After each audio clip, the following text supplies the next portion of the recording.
Do you feel like you're always to blame in arguments, that every single conversation that leads to an argument is always your fault? Even if the argument is something simple about the toilet seat being left open, that somehow it becomes an hour-long argument and you have no idea what even started it. There's a reason that happens, and I'm going to break it down for you and give you some tips on how to avoid it in the future to make your sanity feel like it's intact. First, I'll start with a story. Spaghetti is my love reward language. I say reward because it's the best of the best for me. And my husband is an emotionally disconnected person, and he has been for the last 17 years, and he has no interest in changing because for him it works fine. He texted me Monday after work, 6:30, asking me to pick up ground beef, green pepper, and feta because he was going to make spaghetti for me on Tuesday for supper.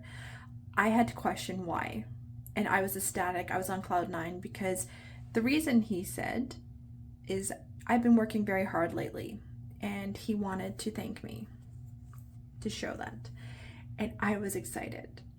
Now, Tuesday, I only had to do a half day instead of a full day. Our son was homesick. So I texted him at 10:30, letting him know I was going to be leaving by 12:30 to go home. And he then got the message at 11:30 and realized he had to get ready to go to work to be able to leave for when I got home to go for his shift. Because that spaghetti meant so much to me, I was expecting him to make it before going to work, especially if he had 2.5 hours ahead of time. He didn't get the message. That was my assumption. That was my bad for that conversation and that expectations. Because the spaghetti is just food, it probably didn't even hit his radar. He didn't even think about it. He would have just been like, oh, I'll make it another day. I had not eaten because I got up and went to work at 6 a.m. So I was upset and I was hurt because I felt like that thank you wasn't offered to me after struggling for so long. So I had texted him and I told him I was hurt that the spaghetti wasn't made after he said that it would. And it became an argument, and he felt like he had to turn around and make it. And I said, no, you don't have to make it. You're going to work. But then he said that I made him feel bad and I shouldn't have said anything because it wasn't a big deal. The conversation came up again another day, and it became a different argument where I should not expect him to respond to text messages right away, that it's crazy to expect people to be at my beck and call for everything. And it just made me more confused because I had no idea what we were arguing about anymore. Like, I sent the text message as soon as I found out. I communicated as soon as I found out, but he didn't get it right away. But it became all of a sudden whose fault and whose problem and who's shifting the blame. But that wasn't the point. The point was it was missed and I felt hurt about it. I just wanted him to see and validate that, and to maybe say, oh, I can understand and I see where it was or how important it is, or heck, like, I'm sorry I didn't make it, but none of that happened because he felt like he wasn't in the wrong and it wasn't his fault. And that's the pattern that happens very often when it comes to people who are emotionally disconnected. And I'm not saying they're mean, I'm not saying they're bad or anything like that. It's just that they never learned how to hold on to emotions or how to deal with the emotions. So anger, yes, they can blow up easily, no problem. That's one that they show off. If they get really overwhelmed and they can't hold it in no more, then you might see them cry. But for the most part, that guilt, the shame, the empathy, they don't know how to feel those things. They don't know how to recognize that. So very often they have two choices when it comes to arguments when you're talking about feelings. One is to try to fix the problem, even if there is no problem to fix, because there is literally no problem, or to deflect and blame somebody else, or to logically explain why, or the facts, or whatever the situation is. And that is how arguments come, because they automatically try to deflect if they can't fix it. And emotions, you can't necessarily fix emotions. So there's the blame game that comes up, and it could be random stupid stuff.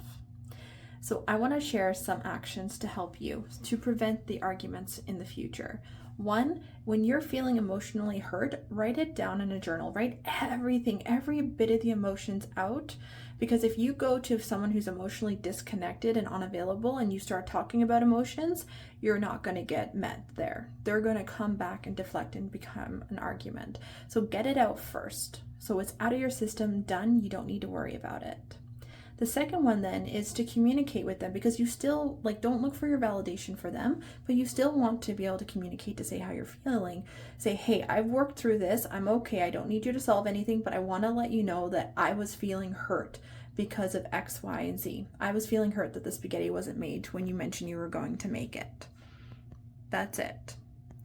And the third action is to maybe take a pause. So if he automatically starts to deflect or blame or shift and make you out to be the bad guy, to say, okay, well, one moment, I need a pause and I just need to reflect.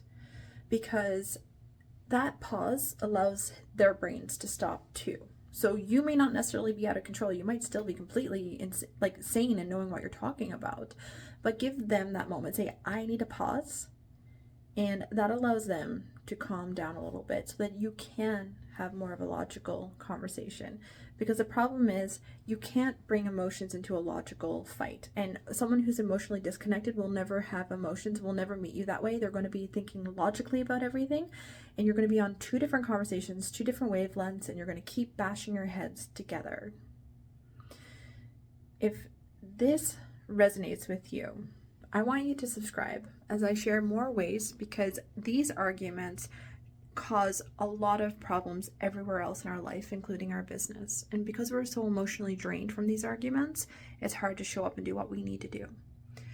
So subscribe for more. And comment or DM if you can, comment and share your story, because there are many women who are struggling and feeling the same problems, but they may not realize that they have other people that are going through it too. So if we can share and let people know that we see them, we understand, we're here for them, that they're not struggling alone, that would be incredible. Have a great day.